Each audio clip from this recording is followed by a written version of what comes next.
Bom dia, quase boa tarde. Eu vou me dedicar nestes próximos minutos a tratar sobre o tema do discipulado. E eu estava pensando enquanto caminhava para assumir aqui o púlpito, como Deus é maravilhoso, porque Ele usa as nossas diferenças, a diversidade, para que a sua obra seja feita. Os meus dons principais são o encorajamento, liderança e sabedoria. Desde a minha conversão e ao longo da minha formação como pastor, eu achava que um dos meus dons era o ensino. Mas depois, já maduro, com experiência e procurando ajudar os membros da minha igreja a identificar o seu lugar no corpo de Cristo, eu fui junto com eles estudar sobre os dons espirituais. E aí, ao estudar e fazer aqueles testes para identificar as áreas onde nós temos mais afinidade, eu então descobri com muita relutância que eu não tinha o dom de ensinar como eu supunha, mas o dom de encorajar. E é por esta razão que eu estou aqui falando sobre discipulado. Eu prego, eu faço exposições, eu ensino, eu sou professor na escola bíblica da minha igreja, eu faço ensinos um por um, mas o meu dom principal é encorajar. Então a forma como eu vou me expressar aqui é exatamente de acordo com o meu dom. E por esta razão o discipulado para mim é muito importante. E eu quero usar como um texto para nós nos expormos à palavra, para que ela fale ao nosso coração, Lucas, capítulo 24, versos 13 a 35. É um texto longo, nós vamos fazer a leitura dele assentados mesmo. E a ênfase que eu vou dar quanto ao tema que vamos desenvolver é o discipulado como estilo de vida. Lucas 24, a partir do verso 13, diz: E eis que, no mesmo dia, iam dois deles para uma aldeia, que distava de Jerusalém 60 estádios, cujo nome era Emaús, e iam falando entre si de tudo aquilo que havia sucedido. E aconteceu que, indo eles falando entre si, e fazendo perguntas um ao outro, o mesmo Jesus se aproximou e ia com eles. Mas os olhos deles estavam como que fechados, para que o não conhecessem. E ele lhes disse: Que palavras são essas que, caminhando, trocais entre vós, e por que estáis tristes? E respondendo um cujo nome era Cleopas, disse-lhe: És tu só peregrino em Jerusalém e não sabes as coisas que nela têm sucedido nestes dias? E ele lhes perguntou: Quais? E eles lhe disseram: As que dizem respeito a Jesus Nazareno, que foi homem, profeta, poderoso em obras e palavras diante de Deus e de todo o povo. E como os principais dos sacerdotes e os nossos príncipes o entregaram à condenação de morte e o crucificaram. E nós esperávamos que fosse ele o que remisse Israel. Mas agora, sobre tudo isso, é já hoje o terceiro dia desde que essas coisas aconteceram. É verdade que também algumas mulheres dentre nós nos maravilharam, as quais de madrugada foram ao sepulcro e, não achando o seu corpo, voltaram dizendo que também tinham visto uma visão de anjos que dizem que ele vive. E alguns dos que estavam conosco foram ao sepulcro e acharam ser assim como as mulheres haviam dito, porém a ele não o viram. E ele lhes disse: Ó nécios e tardos de coração para crer tudo o que os profetas disseram. Porventura não convinha que o Cristo padecesse estas coisas e entrasse na sua glória? E, começando por Moisés e por todos os profetas, explicava-lhes o que dele se achava em todas as Escrituras. E chegaram à aldeia para onde iam, e ele fez como que ia para mais longe. E eles o constrangeram, dizendo: fica conosco, porque já é tarde, e já declinou o dia. E entrou para ficar com eles, e aconteceu que, estando com eles à mesa, tomando o pão, o abençoou, e partiu e lhe deu. Abriram-se-lhes então os olhos, e o conheceram, e ele desapareceu-lhes. E disseram um para o outro: porventura não ardia em nós o nosso coração, quando pelo caminho nos falava, e quando nos abria as Escrituras? E na mesma hora, levantando-se, tornaram para Jerusalém. E acharam congregados os 11, os que estavam com eles, os quais diziam: ressuscitou verdadeiramente o Senhor e já apareceu a Simão. E eles lhes contaram o que lhes acontecera no caminho e como deles fora conhecido no partir do pão. Amém. Senhor, muito obrigado pela tua palavra. Eu quero, junto com os meus irmãos nesta manhã, aproveitando este momento singelo, renovar contigo o nosso compromisso de fidelidade, dedicação e serviço. Continua falando aos nossos corações, que mutuamente continuemos a nos encorajar ao amor e às boas obras, para que então cumpramos a missão que nos foi confiada até que Jesus volte. Assim oramos, no precioso nome de Jesus. Amém. Depois da morte de Jesus, os discípulos ficaram amedrontados, como o texto, este aqui e outros, deixam bem claro. E eles se esconderam.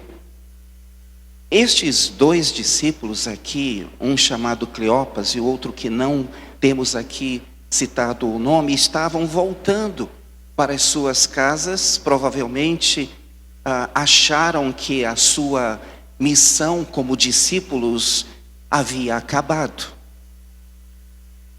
E foi neste momento que o Mestre Jesus apareceu-lhes no caminho.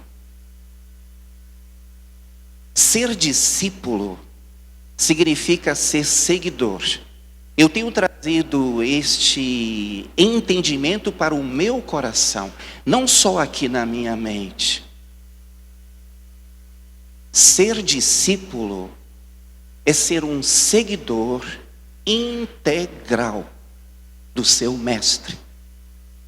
E discipulado envolve relacionamento. Se eu não entender que ser um discípulo é ser um seguidor integral de Jesus, eu terei dificuldades para praticar o discipulado. Discipulado, repito, significa seguir. E o discipulado, para que eu possa, de fato, expressá-lo através da minha vida, precisa ser uma marca forte. Por isso, um estilo de vida. Quem anda com Jesus, anda com discípulos. E muitas pessoas conheceram Jesus, mas não o conheciam de perto. Por isso, não foram seus discípulos. Isso acontece nos nossos dias também. Há pessoas que admiram a vida de Jesus, mas precisamos andar na presença dele, junto com ele. Alguns daquela época chegaram a ser curados e libertos, contudo ficaram sem desfrutar da bênção da salvação. Hoje nós encontramos pessoas que estão como estes discípulos que estavam nesse caminho de Emaús. Estavam voltando para casa, mas sem estar na presença de Jesus, consequentemente inseguros e amedrontados. Mas como aconteceu com eles, o Senhor vai ao seu encontro para lhes chamar de volta. Contudo, se você é um verdadeiro discípulo de Jesus, nunca você volta para sua casa sem Ele. E a pergunta que eu quero fazer para nós pensarmos nesses momentos que teremos aqui é: você é de fato um discípulo de Jesus? Este texto aqui nos mostra que um discípulo não anda sozinho. Fala que o discípulo ouve a palavra e fala, e é perseverante e vive em comunhão. Tem visão espiritual e um coração ardente, e não deixa de anunciar o Evangelho. Esta é a marca do discípulo. Vejam os versos 13 a 15. E eis que no mesmo dia, 2 deles para a aldeia iam, que distava de Jerusalém 60 estádios, cujo nome era Emaús, e iam falando entre si de tudo aquilo que havia sucedido. E aconteceu que, indo eles, falando entre si, fazendo perguntas um ao outro, o mesmo Jesus se aproximou e ia com eles. Portanto, aqui encontramos a primeira característica do discípulo como estilo de vida: é não andar só. Nós observamos, olhando os evangelhos, destaco principalmente Marcos 7 e Lucas 10:1, que Jesus havia, depois de orientar os seus discípulos, mandado eles irem de 2 em 2. Porque pessoas precisam de pessoas. Nenhum de nós faz o trabalho que nos foi confiado por Deus sozinhos. Deus quer que seus servos estejam em comunhão. A comunhão bíblica consiste na presença do Espírito Santo em nossas vidas. Todos vocês aqui são sabedores de que em qualquer lugar deste planeta há conflito. E a gente tem encontrado igrejas que têm dividido, ou igrejas que não experimentam um crescimento saudável, e famílias também, porque não sabem se relacionar, não sabem viver em comunhão. E a comunhão bíblica é aprendida na presença do Senhor. O Salmo 133 ressalta que Deus aprecia a comunhão que deve existir entre nós. Por isso, quem tem o discipulado como estilo de vida nunca está só. Acredito que alguns de vocês possam ser pessoas do tipo como eu, que tem uma personalidade reservada, sistemática, que tenham no passado pensado em viver sozinhos. Eu já tive esse tipo de pensamento, mas o Senhor Jesus me ajudou a lidar com esta tendência da minha personalidade e aprender a viver em comunhão. Ser discípulo, seguindo aos outros mais experientes, é uma necessidade. Eu preciso fazer discípulos e convidar pessoas para estarem junto comigo, andando na presença do Senhor. Ter Jesus como alvo é saber que sempre Ele estará conosco. Eu costumo definir o discipulado como um relacionamento pessoal e comprometido, onde um discípulo mais maduro ajuda outro discípulo de Jesus a se aproximar dele e assim reproduzir. Aqueles 2 discípulos aqui da estrada de Emaús estavam abandonando o outro grupo de seguidores porque eles achavam que Jesus não estaria mais com eles. Mas eles tiveram aqui a abertura para aceitar mais um irmão andando com eles. Eles não sabiam num primeiro momento que aquele era Jesus. Isso mostra que eles, apesar de estarem tristes, amedrontados, eram discípulos. Muitas pessoas abandonam a carreira do discipulado porque não conseguem mais sentir a presença de Jesus. Para andar junto é preciso acertar o passo. Aquele convite que Jesus faz em Mateus 11, 28 e versículos seguintes: vinde a mim todos vós que estáis cansados e sobrecarregados, e eu vos aliviarei. Tomai sobre vós o meu jugo e aprendei de mim, que sou manso e humilde de coração, e encontrareis descanso para as vossas almas, porque o meu jugo é suave e o meu fardo é leve. Este versículo não é apenas para aquelas pessoas que ainda não conhecem Jesus. Este texto é para mim, este convite é para mim e para vocês, que temos passado por lutas, e temos nos sentido cansados, no desgaste dos nossos relacionamentos, seja no casamento, seja na sua comunidade, onde você está servindo. Nós temos que entender, irmãos, que quem vai nos ajudar a estar no ritmo certo é Jesus. Você está andando sozinho?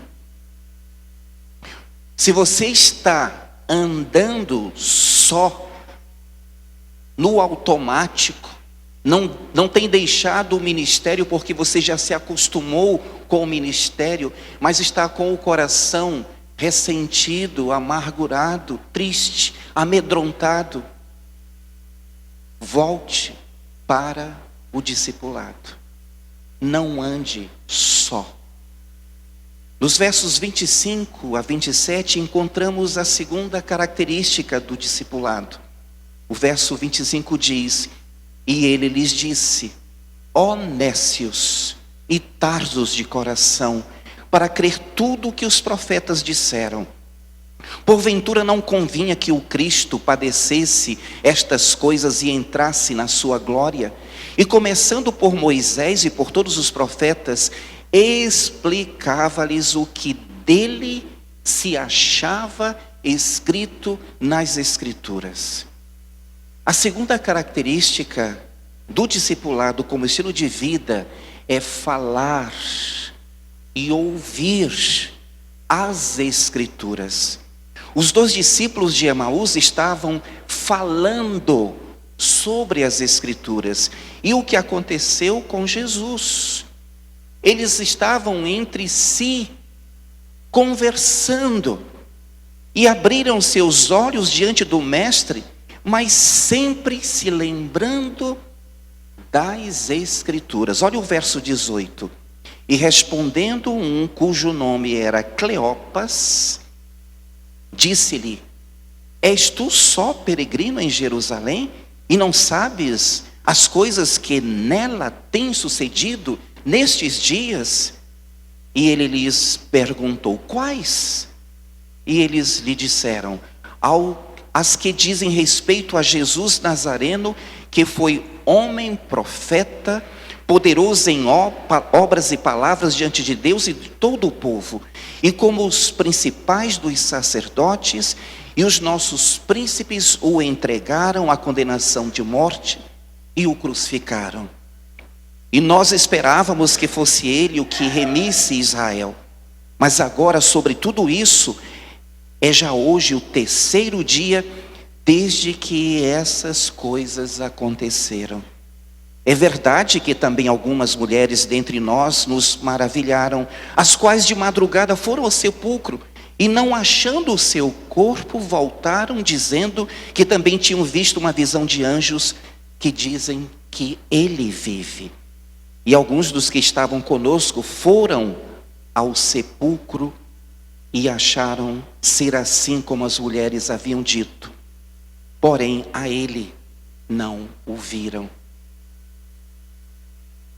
Um discípulo verdadeiro de Cristo sempre fala a palavra de Deus. O Moody disse: de 100 pessoas, uma vai ler a Bíblia, 99 vão ler o cristão. Hoje eu me policio muito, porque sei que o tempo todo as pessoas estão olhando para a gente. Nossos filhos estão nos observando, nosso cônjuge está nos observando, nossos vizinhos estão nos observando, nossos parentes estão nos observando, os membros das nossas igrejas estão nos observando, estão nos lendo o tempo todo. E o que eles precisam ver nas minhas atitudes, na minha forma de falar, é Jesus. Jesus é o centro das Escrituras, amém? O assunto do discípulo não é o que os outros estão fazendo, e sim a boa nova do Evangelho. As pessoas estão atrás de solução para os seus problemas, e a solução está em Cristo. O Salmo 1, versos 1 e 2, que retrata a pessoa de Jesus, porque este bem-aventurado aqui, este homem bem-aventurado é Jesus. Diz: bem-aventurado o homem que não anda no conselho dos ímpios, não se detém no caminho dos pecadores, nem se assenta na roda dos escarnecedores. Antes o seu prazer está na lei do Senhor, e na sua lei medita de dia e de noite. Em Cristo eu me torno este homem feliz. Então é importante eu me perguntar: a quem estou seguindo? Quem está me seguindo? Hoje existe uma febre de seguidores. Quem aqui de vocês anda nas redes sociais, até no meio evangélico? Existem pessoas que estão fazendo de tudo para terem seguidores. Eu não tenho nada contra as redes sociais, elas são uma ferramenta maravilhosa, mas tem se tornado uma armadilha para aqueles crentes que não têm definido em seus corações o que é de fato o reino de Deus. Quem está seguindo você? Sobre o que vocês conversam? Nós não podemos nos limitar apenas a encontros divinos, em congressos, em cultos, nos nossos encontros dominicais, nos grupos de estudo. Nós precisamos entender que a presença de Jesus deve se fazer em todos os nossos relacionamentos, de maneira que todos os nossos encontros sejam de fato encontros divinos. Se você estiver seguindo servos fiéis a Deus, se outros estão seguindo você pelo seu exemplo, e principalmente se vocês estão falando das Escrituras, então você está vivendo o verdadeiro discipulado. Do contrário, é preciso tomar uma posição. Você tem falado as Escrituras? Você tem ouvido e falado sobre as Escrituras? E no verso 29, nós lemos: e eles o constrangeram, dizendo: fica conosco, porque já é tarde, e já declinou o dia. Entrou para ficar com eles. Aqui há a terceira característica do discipulado como estilo de vida: a perseverança. Aqueles discípulos sentiram vontade de convidar o amigo que eles haviam conhecido, que estava andando com eles durante um certo tempo, para continuarem juntos, mesmo sem perceber que era Jesus. É muito comum ver pessoas que começam projetos e não conseguem concluir, deixando pela metade. E quando fazemos um voto a Deus, é importante lembrar que devemos cumprir. Irmãos, vivemos num mundo caído. Temos que lembrar disso todos os dias. Somos pecadores. Não podemos confiar no nosso coração. O coração do homem é enganoso. Você concorda? Por esta razão, eu não vou confiar no que eu acho, no que eu penso, ou no que eu sinto. Se eu fosse basear as minhas decisões pelo que eu acho, pelo que eu penso, ou pelo que eu sinto, já teria tomado várias decisões erradas. Deus é bom o tempo todo, amém? E Ele tem dado graça para nós, todos, inclusive eu, que naqueles momentos em que nós erramos, falhamos, pecamos, Ele nos perdoa. Na verdade, Ele já nos perdoou. Os nossos pecados todos já foram pagos na cruz, os do passado, do presente, do futuro. Mas é importante que eu tenha uma atitude na presença dEle de consagração, uma atitude de humildade, reconhecendo inclusive que há ídolos no meu coração que precisam de serem arrancados. E assim, diante das circunstâncias, eu vou aprender a perseverar, porque a obra é dele. A vida do discípulo deve ter um alvo, propósito para continuar a sua caminhada com Deus. O verdadeiro discípulo leva a pessoa a perseverar na presença de Deus, sabendo que nunca vamos ser deixados, abandonados por Jesus. Como numa caminhada enfrentamos dificuldades, mas é preciso continuar. Assim é na vida cristã, assim é no discipulado. Você tem perseverado na presença do Senhor? Continue a sua caminhada com os irmãos. E no verso 30 nós lemos: e aconteceu que, estando com eles à mesa, tomando o pão, abençoando-o, partiu e lhe deu. Aqui temos a quarta característica do discipulado como estilo de vida: a comunhão. Se os discípulos não tivessem insistido para continuar, teriam perdido a oportunidade de cear, de jantar com Jesus. Isso aqui nos ensina, nos mostra, e a gente vê isso na vida de Jesus, a importância da comunhão. A comunhão tem duas direções: com Deus, a vertical, e com os nossos irmãos, relacional. Eu estou na vida cristã há 48 anos.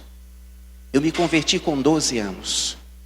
E uma das coisas que chamou a minha atenção quando eu comecei a congregar na igreja em Dom Pedro, quando ainda era uma igreja em formação, foi a comunhão, os relacionamentos, a maneira como as pessoas se tratavam. Eu cresci tanto em idade, porque eu tinha 12 anos, como também em maturidade cristã. E hoje, com 60 anos de idade, se alguém me perguntar, pastor, o que é vida cristã? A minha resposta, de forma bem simples, é relacionamento. Primeiro com Deus e depois com o meu próximo.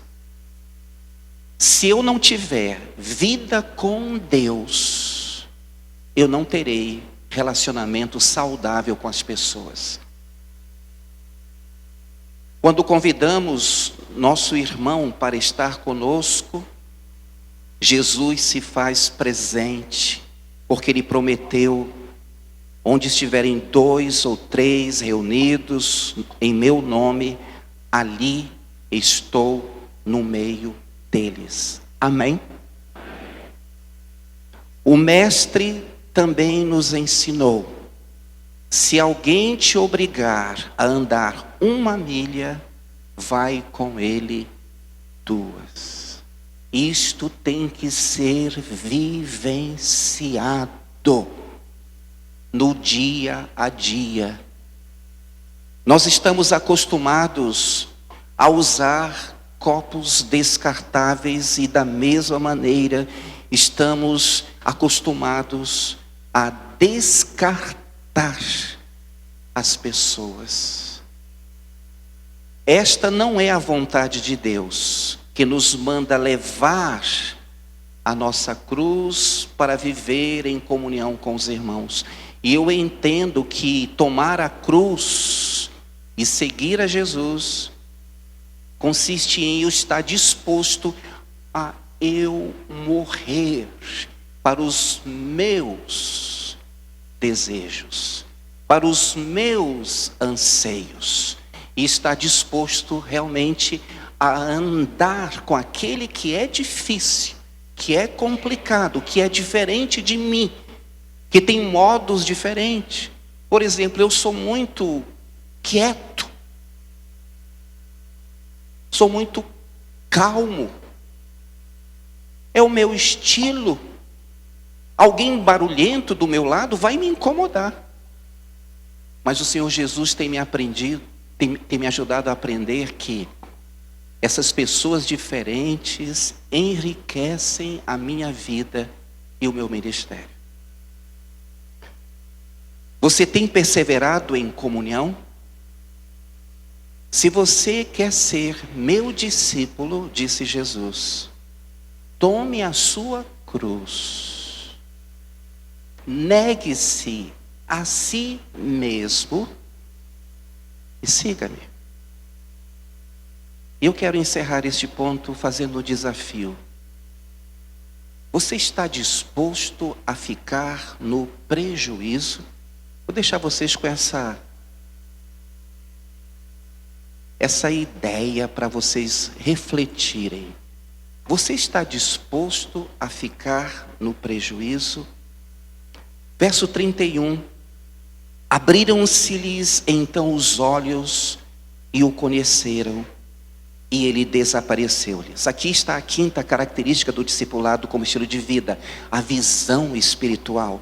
Até o momento da ceia com Jesus, os olhos dos discípulos estavam como que, o texto que diz assim, impedidos de enxergar espiritualmente. Quando viram Jesus partindo o pão, o reconheceram, porque ninguém havia partido o pão daquela forma como Jesus. Cada discípulo de Jesus, portanto, precisa ter seus olhos abertos para ver a vontade de Deus. Eu tenho nos últimos meses compartilhado com as pessoas que estão comigo, que andam comigo, dizendo o seguinte para eles: o mundo real não é este aqui. O mundo real é o espiritual. Mas a maioria de nós caímos na armadilha do que vemos. Todo mundo aqui sabe que o crente não anda por vista, anda por fé. Não é verdade? Mas quando vêm as circunstâncias, nós trememos. Nós agimos no impulso, queremos fazer as coisas do nosso jeito. Muitos crentes não conseguem reconhecer Jesus em suas vidas, nas situações e nem na vida dos irmãos. Para isso é preciso abrir os olhos espirituais. 2 Coríntios 4,18 diz: não atentando nós nas coisas que se veem, mas nas que se não veem. Porque as que se veem são temporais, e as que se não veem são eternas. Quando aparecem problemas para mim, eu não gosto de problemas. Eu não gosto. Se eu pudesse, eu fugia, mas eles vêm, aí eu lembro disto.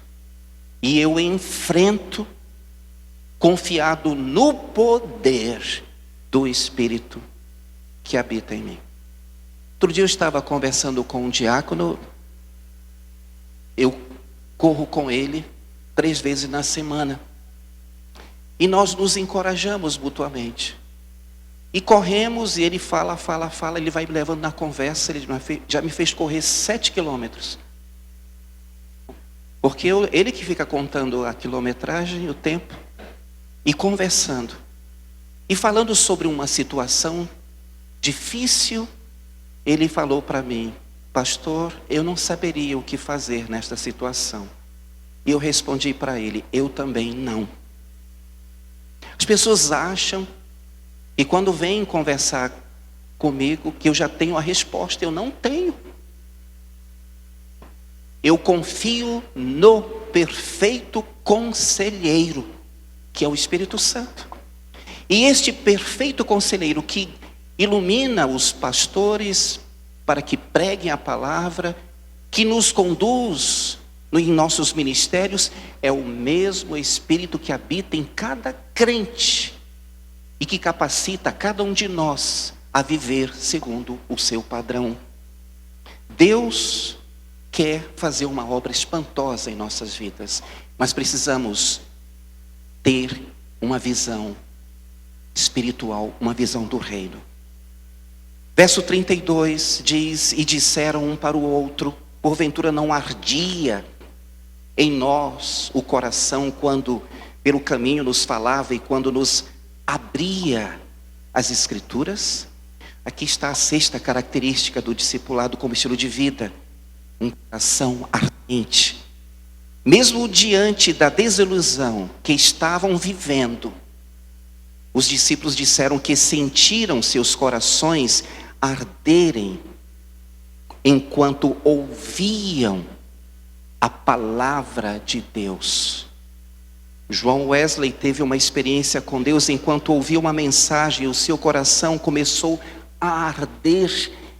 E acredito que nós todos, nesses poucos momentos, desde que começou o congresso, já tivemos nossos corações bastante aquecidos. Amém, irmãos? Então começou a formar grupos de discipulado que ganharam milhões de almas pelo mundo. Um coração aquecido trouxe um avivamento. Quem tem o discipulado como estilo de vida sente o coração ardente cada vez que tem a oportunidade de ouvir e falar de Jesus. E o fato é que Deus não quer que nós sejamos quentes, aliás, pessoas mornas nos nossos relacionamentos. Lá em Apocalipse 3,16, há uma exortação de Jesus quanto à igreja de Laodiceia. Como está o seu coração? O Espírito Santo certamente vai aquecer E nos versos 33 a 35 lemos: e na mesma hora, levantando-se, tornaram para Jerusalém, e acharam congregados os 11 e os que estavam com eles, os quais diziam: ressuscitou verdadeiramente o Senhor, e já apareceu a Simão. E eles lhes contaram o que lhes acontecera no caminho, e como deles fora conhecido no partir do pão. E aqui está a 7ª característica do discipulado como estilo de vida: anunciar o Evangelho.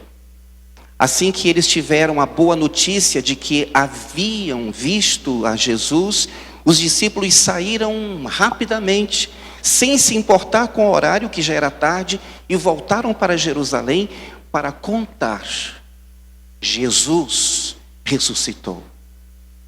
A tarefa do discipulado, conforme a grande comissão, é fazer discípulos enquanto estamos indo, batizando e ensinando-os a guardar todas as coisas que Jesus nos ensinou. O discipulado não é uma programação da igreja, nem se resume a uma reunião semanal, num pequeno grupo. Todas estas oportunidades que a estrutura nos proporciona são importantes. Mas discipulado é relacionamento. E o grande desafio é que cada um de nós reconheçamos que a nossa missão continua: fazer discípulos de todas as nações. Se você está pensando em desistir, não faça isso. Busque a presença do Senhor. Vamos ficar em pé e vamos orar nesse instante. Senhor, eu te dou graças pela tua provisão gloriosa. Eu agradeço a tua palavra que tem desenhado de forma tão clara para nós que o discipulado consiste numa vida de total entrega ao Senhor. Não queremos andar sozinhos, queremos andar em comunhão, queremos estar continuamente nos encorajando. O Senhor sabe que precisamos disto. Queremos falar e ouvir a tua palavra em todo o tempo. Queremos viver em comunhão contigo e com os nossos irmãos. Estar dispostos a perseverar nos momentos difíceis em que seremos tentados a desistir. Ajuda-nos, Senhor, a estarmos cultivando as disciplinas espirituais que nos vão proporcionar um crescimento neste campo relacional. Eu oro pedindo que o Senhor amplie a nossa visão espiritual e nos dê discernimento. Que os nossos corações continuem sendo aquecidos pelo teu Espírito, nos levando a um verdadeiro avivamento. E assim anunciando o Evangelho por todo lugar, até que Jesus Cristo volte. Recebe a nossa adoração, o nosso louvor, e juntos oramos, nos consagrando assim, em nome de Jesus. Amém.